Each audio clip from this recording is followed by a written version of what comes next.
Hi there, everyone. Welcome to our first content video. If I can make it go full screen. Hello. Hang on. Haha. Okay. Yes, so this is Unit 3, Economic Networks. If you were in Jeffco last semester and you were following our curriculum, the first unit is a whole bunch of history, a few thousand years crammed into 9 weeks. The second unit is comparative governments. And then the third unit is this one, economic networks. But really we're trying to study it in relation to the Eastern Hemisphere, although we always like to use our country for examples so that you can kind of understand at least what we mean. But yeah, the idea is to pay attention to the Eastern Hemisphere in particular. So, essential question. Why do we trade? Why do we trade? This is the basis of economics. It's people buying and selling to one another. So, the term economics comes from the Greek term oikos, meaning house, and nemein, meaning to manage. But it really got its meaning as a type of social sciences or a study, an academic discipline during the 17th century in the Enlightenment, when they were starting to look systematically at physics and at biology. They also started to look at how humans bought and sold and got what they needed. So here's a fancy term, or a definition, the study of how buyers and sellers interact in markets to allocate goods and services. So when we think of a market, we often think of a farmer's market or an Arabian bazaar with beautiful trinkets from foreign lands and fruits and vegetables being traded, like maybe the movie Aladdin where he steals the bread. But a market actually just means anywhere where people are buying and selling things, anywhere where people are going to get what they need, okay? And so allocate means to distribute, to hand out.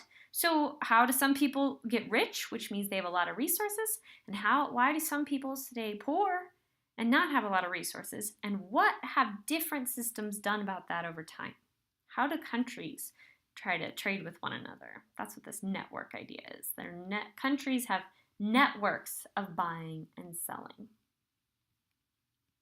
Okay, so another fun way of defining economics that I really love, because I used to teach AP micro and macroeconomics, the study of how societies distribute scarce resources to satisfy unlimited wants. So what you may have covered up until this point in Jeffco is the idea of scarcity, meaning that for most of us, there's not enough time in the day. We don't have enough money in our bank accounts. We would like to have a little bit more of the things we love. Maybe you're like, I'm satisfied with everything except I would like to have pizza for lunch today. Well, that still is a form of scarcity. Anytime you don't have every single thing you want, or anytime someone you know needs something, there's still an example of scarcity. The only reason why we need money is because there's not enough of stuff, so we need to have some way to decide who gets it, right? So if a complete stranger wants your bicycle, two complete strangers want your bicycle. They both walk up to you. One offers you $500, the other offers you $50. You're going to take the $500 because scarcity. There are some things that aren't limited, and we don't pay for those things, like breathing. Okay, for the most part, the atmosphere right now is breathable, and so you can breathe without having to pay for it. But you usually have to pay for water. Even at school, someone's paying for water. Taxpayers are paying that water bill. Your parents pay for water at home. National parks, you pay for those through taxes. Trying to think what else might seem free. Electricity, billed for electricity. Running may seem free, like I want to go for a run. Oh, that's free, but you use calories to burn that energy to run, and the calories cost money in the form of paying for food. So very few things in life are free, therefore most things are relatively scarce compared to having an infinite supply. You might have a lot of stuffed animals in your room, but you don't have infinite stuffed animals, right? So they are relatively scarce. And this is kind of review. If it's real confusing to you, Google scarcity in an economic sense, and it should be interesting. Okay, so everything is worth something economically. Your time, your energy, your imagination, your emotions. If you've ever babysat a toddler, you'll know that they might have more energy than you.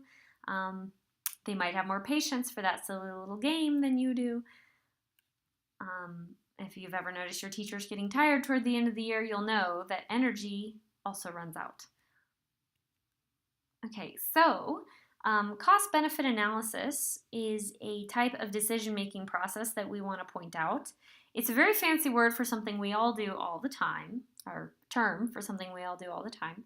So basically, you look at the benefits of a decision and you subtract the costs of a decision. So sometimes that answer is numerical. Let's pretend that there's a Starbucks and is trying to decide whether or not to open up another Starbucks down the way.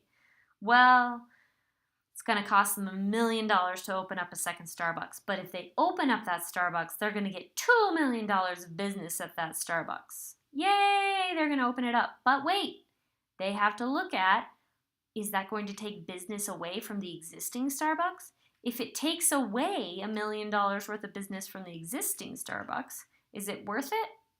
No.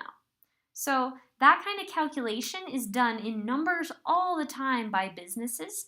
It's also done by you when you decide, should I go over to my friend's house or should I do my homework? Well, maybe the cost of going over to your friend's house is that you don't have your homework done. But the benefit is you have a great time. So you might choose to go over to her house.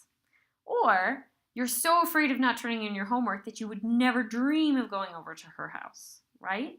So that's something we can't really put in numbers. It's not 5 happiness points if I go to Jenna's house, -7 happiness points if I do my homework. It's not like that. But with businesses, it sometimes is. So cost-benefit analysis is done in lots of ways, some that have numbers and some that don't. Okay, so I want you to think. Can you think of a time when you use cost-benefit analysis to make a decision? I certainly have. Whether or not to move, whether or not to become a teacher, whether or not to get a kitty, whether or not to go home for Christmas or fly to Florida to be on the beach with my friends. There are all kinds of cost-benefit analysis things that we go through all the time. Sometimes it's very basic cost-benefit analysis with numbers, and then it's easy. Okay, I want you to think about things in terms of utility, their benefit to you. So it's not just money that we can gain from things, it's also time and happiness. Okay, so let's try this. Think to yourself, what was my opportunity cost of coming to school this morning? Well, it is the best thing given up as the result of your decision. Okay, not everything you gave up, just the best. So probably it was sleeping. Okay, you got up at 7 o'clock, 6 o'clock to go to school. You probably gave up at least a couple hours of sleep. Okay, your opportunity cost of playing outside instead of studying for a test is the good grade you could have gotten on the test. If a weaving company chooses to produce 15 hats instead of 5 coats, the opportunity cost of making the hats is the 5 coats. So see, this is a fancy word for a trade-off. So I told you, economics is kind of like the study of decision-making. So economists look at the opportunity cost of a decision to find out what it really costs you. So let's say Jenna went to the store and she bought a $5 cake instead of a $2 box of cookies. Well, she may have gained those $3, but the misery of having to eat cookies rather than cake is part of the cost. What I want you to see here is that it's beyond just money. We also think of it in terms of how much joy people have, how much ease they have. We think of it not just in terms of dollar signs. Okay, so here are some fun examples. I hope you appreciate that each, quote, walk costs $175 of my billable time.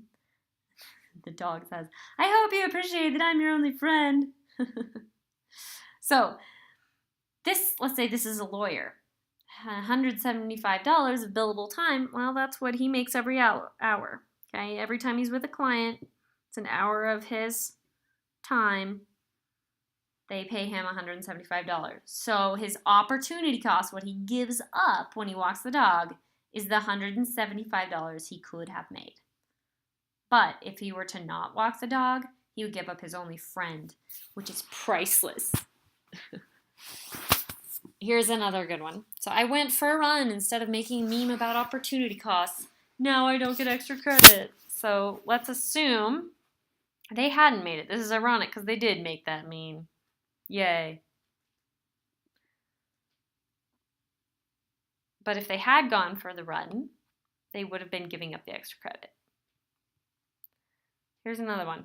Yay, here's a rectangle man and oval dude. Rectangle man says, let's go to the store. Oval dude says, there are so many things I can buy at the store. I want to buy everything. Look at all this stuff. He wants to buy a TV, a book, a flower, a tennis racket, ice cream, hamburger. Why is the hamburger on the floor? Candy, cell phone, picture. Rectangle man says, I only have $5 for you. That means you cannot buy everything in the store. You are going to have to make a choice. Ooh, economics loves the word choice.